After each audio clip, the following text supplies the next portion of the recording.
Hey everyone, welcome back to my channel দিশারিল। তোমরা সবাই কেমন আছো? আশা করছি সবাই ভীষণ ভালো আছে, আমিও ভীষণ ভালো আছি।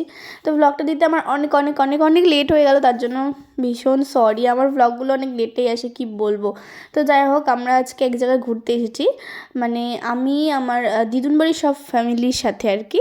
মা, মাসি, মেসো, দিদুন, তারপর আমার বম্মা, মানে আমার দিদুনের যে মা, বড় মা, তিনি সবাই মিলে এসেছি। আর আমার বোনও এখানে হাই দেখিয়ে দিল। তো আমরা এসেছি তপনের জগন্নাথ মন্দিরে, রাধাকৃষ্ণও বলতে পারো।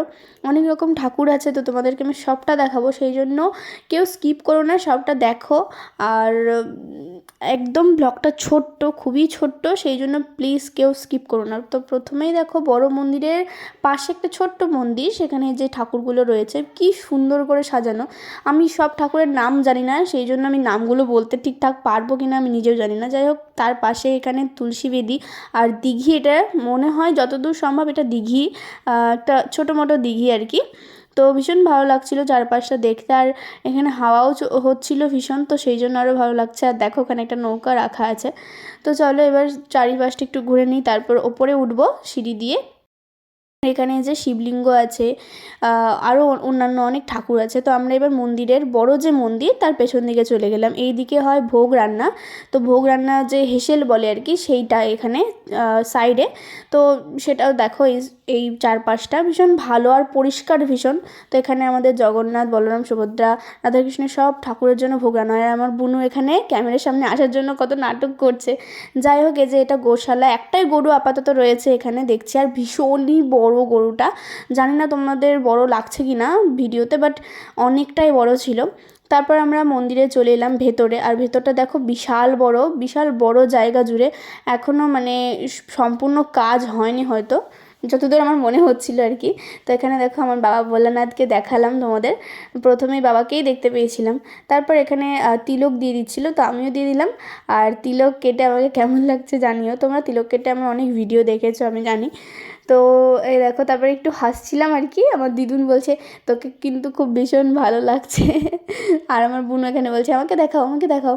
আর এটা হচ্ছে আমার মাসির মেয়ে, আমার ছোট্ট বোনু। তারপর এই দেখো, মানে মনটা একদম জুড়িয়ে যাবে দেখলে। বলরাম, সুভদ্রা, জগন্নাথ এত সুন্দর, রাধাকৃষ্ণ এত সুন্দর, কি বলবো। তোমাদের কেমন লাগছে জানিও কিন্তু। তারপরে পাশের এক মন্দিরে রয়েছে মা কালী, আরও অন্যান্য অনেক ছিল। তো তারপর চলো আমরা একটু ঘুরে নিই। ভ্লগটা একদমই ছোট্ট, আমি আবারও বলছি প্লিজ কেউ স্কিপ করো না। এই দেখো চারিপাশটা, যেখানে মেসো দাঁড়িয়ে আছে, মাসি ভাইকে কোলে নিয়ে আছে, দিদুন বসে পড়েছে নিচে। তো তারপরে আমরা একটু সাইডে চলে গেছিলাম ফটোশ্যুট করতে, তারপর আবার চলে এলাম। আর এই দেখো, হল ঘরের মতন একদম পুরোটা, আর বেশ দরজা দরজা লাগিয়ে, ভীষণই সুন্দর জায়গাটা, ভীষণ ভালো লেগেছে। এটা যে কিসের আমি তো ঠিক বুঝতে পারছি না, রাবণ না রাম, রাবণ হয়তো। যাই হোক, তারপর আমরা মন্দির থেকে বেরিয়ে গেলাম। এই দেখো মন্দিরটা, ভীষণ সুন্দর মন্দির, ফটোশ্যুট করার জন্য কিন্তু বেশ ভালো হবে। যাই হোক, আমরা তুলেছি কয়েকটা ফটো, বেশি তুলিনি। তারপর এটা পেছন দিকের, মানে পেছন দিক ঠিক না, এটা সাইডে, মানে তপনের যে মন্দির তার সাইডে এখানে আমাদের রথযাত্রা হয়। রথটা হয়তো তোমাদের দেখানো আর হলো না, ওখানে ছবি তুলেছি জাস্ট, তাই দেখানো হলো না। তারপর আমরা বেরিয়ে গেলাম ওখান থেকে। এখন যাব অন্য আর এক মন্দিরে। এই যে দেখো, এটা বোয়ালদার মন্দির, এটাও জগন্নাথ মন্দির। এখানেও জগন্নাথ, অনেক রকম ঠাকুর আছে এখানেও। তো চলো এটাও তোমাদের দেখিয়ে দিই।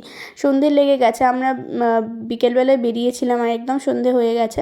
তো এখানেও সিঁড়ি দিয়ে উঠে একদম উপরের দিকে মন্দিরটা, ভীষণই সুন্দর। এখানে পুজো হচ্ছিল সন্ধেবেলায়, মানে আরতি, সন্ধ্যা আরতি, কীর্তন সব কিছু হচ্ছিল। তো জায়গাটা ভীষণ সুন্দর, আর ওপর দিয়ে সিঁড়ির মতন। আর দেখো জগন্নাথ, বলরাম, সুভদ্রা একটু আলাদা রকম ধরনের, ওই জন্য আমার ভীষণ ভালো লেগেছে। আর এই যে আমার এখানে গোপসোনা, আর গোপসোনাটা এত বড়, আমার দেখে এত মনটা মানে ভালো লাগলো, কি বলবো, ভীষণই ভালো লাগলো। আর ওপরে দেখো সাইডে সাইডে অনেক মন্দির, অনেক ঠাকুর রয়েছে। মানে মাঝখানে একটা জগন্নাথ মন্দির, আর তার দুই ধারে এরকম উঁচু উঁচু একদম মন্দির। তো আমি এখানে দেখো অন্য একটা মন্দিরে চলে এলাম, মানে তার পাশেই আর কি। তো রাধাকৃষ্ণ, গোপাল সোনা সব কিছু রয়েছে। এত সুন্দর, এত সুন্দর, কি বলবো, তোমরা নিশ্চয়ই দেখতেই পারছো কতটা সুন্দর। এখানে আরও কী কী সব ঠাকুর ছিল আমি ঠিক নাম জানি না, একদম নতুনত্ব আমি দেখছি প্রথমবার। তো যাই হোক, এই যে এখানে আবার আমার বাবা ভোলানাথ, আর ওখানে মাসি বলছে চলো ওদিকে। তারপর চলো আরও কিছু দেখাই তোমাদের।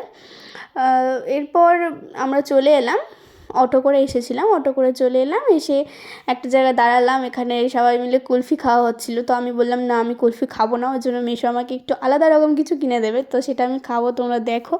আর সবাই এখানে কুলফি নিচ্ছে, মেসো খাওয়াচ্ছিলো সবাইকে। তো আর আমি নিচ্ছিলাম ফালুদা, ফালুদাটা এর আগে খাইনি, ওই জন্য ভাবছি এবার ট্রাই করি একবার কেমন খেতে হয়। তো এই দেখো ফালুদা আমার রেডি হয়ে গেছে, তো আমি খাচ্ছি, আমার ভীষণই টেস্ট লেগেছে। এই পুরোটা আমি একা খাইনি, বিশ্বাস করো, আমি সবাইকে দিয়েছি 2 চামচ 2 চামচ করে, আমি একা একদমই খাইনি, বাট আমার ভীষণ ভালো লেগেছিলো, ভীষণ ভালো খেতে। তারপর চলো, আর দেখানোর মতো তোমাদের কিছু নেই, বাট যেতে যেতে ভাবলাম এই বজরংবলী মন্দিরটা তোমাদের মানে দেখাই দিই, আমিও দেখি, আমিও আসিনি, এটা আমাদের বালুরঘাটে, বাট এই মন্দিরটা ঘুরতে আমরা কেউ আসিনি, মানে আমি, ছোটো মেসো, ছোটো মাসি আর বুনু শুধু এসেছিলাম, 4 জন, আর সবাই দাঁড়িয়েছিল অটোতে, মানে বসেছিল, সরি। তো দেখো এখানে একজন ঠাকুরমশাই বসে আছেন, আর এই যে আমাদের বজরংবলী, সবাই লিখে দিও কিন্তু জয় বজরংবলী। তা আমাদেরকে একটা টিপ দিয়ে দিল, মানে বজরংবলীর যে কমলা কালারের যে টিপটা হয়, কি বলে আমি ঠিক জানি না, যাই হোক এখানে আরও অনেক ঠাকুর ছিল, তো এগুলো দেখলাম, লাস্ট এগুলো দেখেছি, আর অনেক একটু পরে আবার খাওয়া দাওয়া করেছি, তারপর বাড়ি চলে এলাম। সবাই ভালো থেকো, সুস্থ থেকো, দেখাচ্ছি নেক্সট ব্লগে, টাটা।